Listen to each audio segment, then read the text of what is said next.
नमस्ते. जय श्री अमा भगवान. मी सुजाता सरदार, महाराष्ट्रात पुण्यामध्ये राहते. नवरात्री हवनाच्या 2 महिने आधी माझ्या ओटीपोटात व नितंबात प्रचंड वेदना होत होती. वेदना इतकी भयानक होती की चालताना मी लंगडत होते. मी डॉक्टरांकडे गेले आणि त्यांनी मला काही औषधं लिहून दिली, पण त्याने मला काही फायदा झाला नाही. मग मी दुसऱ्या डॉक्टरकडे गेले व त्यांनी मला अल्ट्रासोनोग्राफी करायला सांगितली. रिपोर्ट्स सामान्य आले, पण अजून स्पष्टता येण्यासाठी त्यांनी सिटी स्कॅन करायला सांगितले. त्यावेळेस मी गिरनारची ट्रिप आधीच ठरवली होती आणि अशा वेदनेत मला प्रवास करता येईल की नाही याची मला काळजी होती.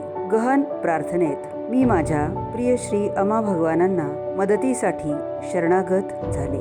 श्री अमा भगवानांवर अढळ विश्वास ठेवून मी नवरात्री हवनात भाग घेतला व आरोग्यासाठी प्रार्थना केली. नवरात्री हवन संपल्यानंतर लगेच मी स्वर्णयुग प्रक्रियेत भाग घेतला. गिरनारला जाताना मी माझी सर्व औषधं नी कॅप बरोबर घेतली. अर्धे अंतर झाल्यानंतर आम्हाला 5000 पायऱ्या चढायच्या होत्या. ते खूप वेडेवाकडे चढण होते. अजिबात न थकता, वेदना न होता जवळजवळ 5 तास मी चढले. पावसाची शक्यता होती, पण भगवानांनी त्या गोष्टींचीही काळजी घेतली. खाली उतरणे हे अत्यंत कठीण कार्य होते. अमा भगवानांच्या कृपेने ते सुद्धा सहजपणे झाले. त्या दिवसापासून माझी वेदनाही कमी झाली. आज काहीही त्रास न होता मी चालते आहे. अशा सुंदर आरोग्य चमत्कारासाठी धन्यवाद श्री अमा भगवान.